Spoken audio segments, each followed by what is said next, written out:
आज आपण भेटणार आहोत गडचिरोली जिल्ह्यातील कुरखेडा तालुक्यात घनदाट जंगलाने आणि डोंगराने वेढलेल्या आंधळी गावाजवळ असलेल्या सतीशिळा आणि वीरगडांना.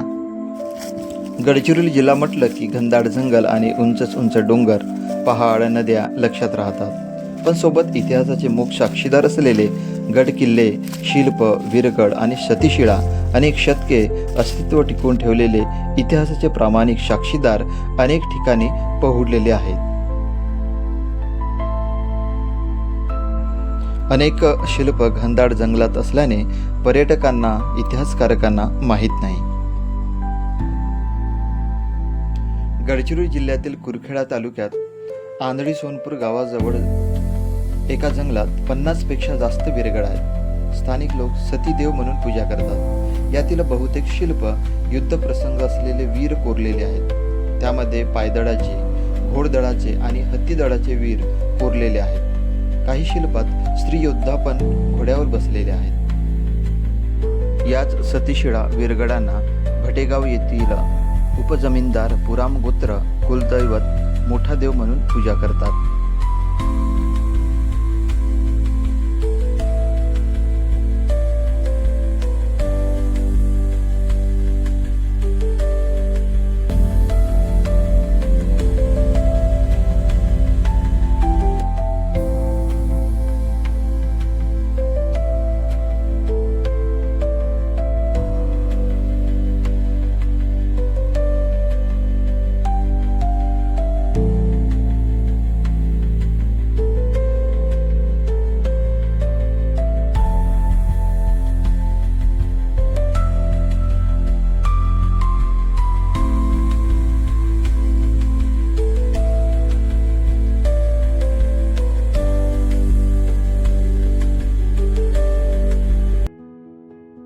दिनांक 26 मार्च 2026ला मी गडचिरोली जिल्ह्यातील कुरखेडा तालुक्यामध्ये असलेला आंधळी हा जो गाव आहे त्या गावाच्या सरहद्दीवर मी आहे. सभोवताल आपण बघू शकता की सभोवताल घनदाट जंगल आहे, बाजूला डोंगर पण आहे आणि जवळपास या आंधळी जो गाव आहे, सोनपूर आंधळी असं म्हटलं जातं. या बाजूला सोनपूर आहे, इकडे या साईडला एडापूर आहे पूर्व दिशेला आणि जवळच आंधळी आपला आंबेझरी, चांदोना हे गाव आहेत. मी सध्या ज्या ठिकाणी आहे त्या ठिकाणी आपण मागे बघू शकता की या ठिकाणी काही मूर्त्या आहेत. म्हणजे युद्धाचा प्रसंग असलेलं काही म्हणजे शिल्प आहेत, म्हणजे दगडावर कोरलेले शिल्प आहेत. आपण पाहू शकता या ठिकाणी. याविषयी आपण या ठिकाणी जे काही या आंधळी गावचे काही म्हणजे सगळेजण आहेत त्यांच्याकडून या लोकांची काय धारणा आहे याविषयी थोडक्यात माहिती घेऊया. जय शिवाजी. तुम्ही थोडा परिचय द्या. आपलं तुमचं नाव सांगा. माझा परिचय आहे जनार्दन खंडूजी हारामी. जनार्दनजी हारामी. हरिराम राजूराम मडावी. हरिरामजी मडावी आहेत. या स्थानिक आहेत या आंधळी गावचे. तर यांची काय धारणा आहेत या मूर्त्याबद्दल यांच्याकडून थोडक्यात माहिती घेऊया.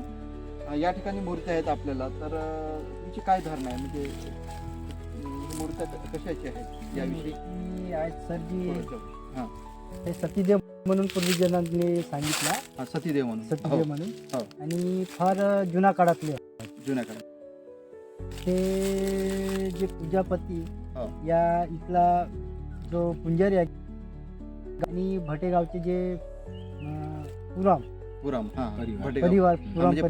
परिवार परिवार हो. हे जे येऊन इथं 2-3 वर्षांनी पूजा करत असतात या ठिकाणी नाही का? आणि त्यांचं होतं हो. की ही कुठून तरी लढाई खेळून आले हो. आणि इथं तर ते इथं स्थायी राहिले असं पूर्वापार चालत आलेली कथा. या भागामध्ये जे पूर्वीची जे मध्य काळामध्ये कालखंड होतं त्या काळामध्ये होऊ शकते एखादं युद्ध झालं असेल आणि त्या युद्धाचा प्रसंगच या ठिकाणी या मूर्त्यामध्ये आपल्याला दिसत आहे. अशाविषयी याविषयी पुन्हा तुम्ही काय सांगू शकाल? या आता ते पूर्वजांच्या माहितीप्रमाणे आपल्याला हे माहीत आहे की पहिल्याच्या लोकांचं म्हणणं होता की हे कुठेतरी हां. हे युद्धच खेळून आले. युद्ध युद्धात जाता जाता यांना म्हणजे त्या काळात तो आणि दिवस म्हणजे फार मोठा हां, हां, हां. आणि हो. ते रात्रीच्या वेळात निघाले असतील आणि हां. जाता जाता यांना इथंच दिवस हां आणि ते इथंच इथं स्थायिक झालं मग. स्थायिक झाले. हां. असं ही माहिती आम्हाला पूर्वजोगांकडून आपल्यासोबत या गावचे पुन्हा आहेत. यांच्याकडून तुम्ही काय सांगू शकाल या मूर्त्याविषयी? माझ्या म्हणजे कसं आहे सर, हां. बरोबर आहे, हां. पण त्या कालखंडामध्ये हां. कुठेतरी युद्ध झालं आणि युद्ध हे जिंकले असतील आणि जिंकल्यानंतर त्यांना म्हणजे आपलं निशाण असो बाबा, असं हां, हां. नाही का, एक जिंकण्याचं प्रतीक प्रतीक म्हणून असो, असू शकते. हा असू शकते. त्या काळात त्यांनी म्हणजे दगड त्यांनी शोधून काढला हां, हां. आणि दगडावर त्यांनी मूर्त्या मूर्त्या कोरल्या. कोरल्या. हां. म्हणजे मूर्त्याकडे पाहिलं तर हा. वेगवेगळ्या प्रकारचे दिसत आहेत. हा. हत्तीवर हत्ती आहे, स्वार असलेलं ते बरोबर आहे. आणि पायदळ आहेत. बरोबर ते आहे. आणि या ठिकाणी एक म्हणजे हा. ते, सैनिक आहे हा. किंवा सेनापती आहे असं पण या ठिकाणी हा, एक एक आहे कोरलेलं आहे. कोरलेलं आहे. बरोबर. हं. आणि तिचं म्हणजे कसं ते उंच दिसत आहे. हां, हां. म्हणजे असं वाटते हा. की ती कर्तृत्ववान असेल, बरोबर आहे. असेल. हां, हां. आहे की नाही, हो, हो. असं वाटत आहे.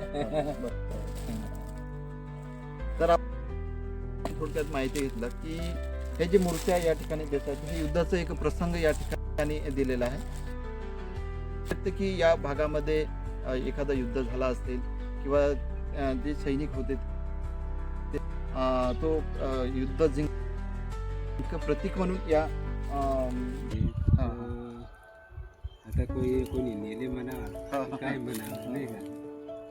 तर सुरुवातीला म्हणजे हे लहान असताना म्हणा किंवा त्याच्या पूर्वी म्हणा या ठिकाणी मूर्त्या थोड्या जास्त होत्या. आता थोडं कमी झालं असं गावकरी सांगतात या ठिकाणी.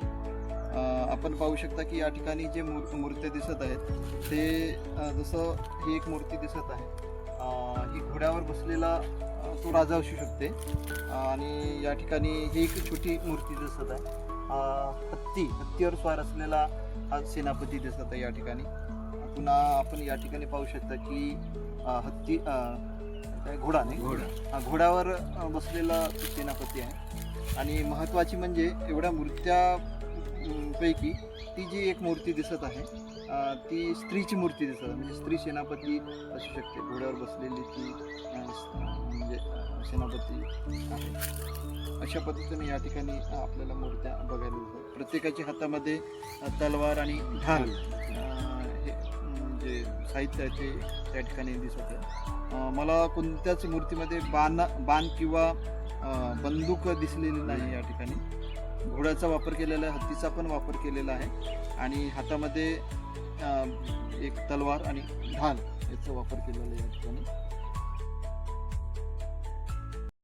गडचिरोलीच्या वनाच्छादित दुर्गम डोंगराळ भागात अनेक ठिकाणी दुर्लक्षित प्राचीन शिल्प आहेत.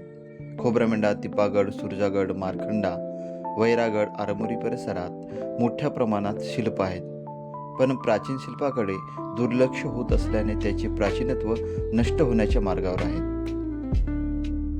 ज्या परिसरात प्राचीन शिल्प आहेत त्या शिल्पाच्या संरक्षणासाठी स्थानिक लोक, पुरातत्व विभाग, इतिहासप्रेमी, इतिहास अभ्यासकांनी लक्ष देण्याची नितांत गरज आहे आणि आपला प्राचीन इतिहास जिवंत ठेवणे आवश्यक आहे.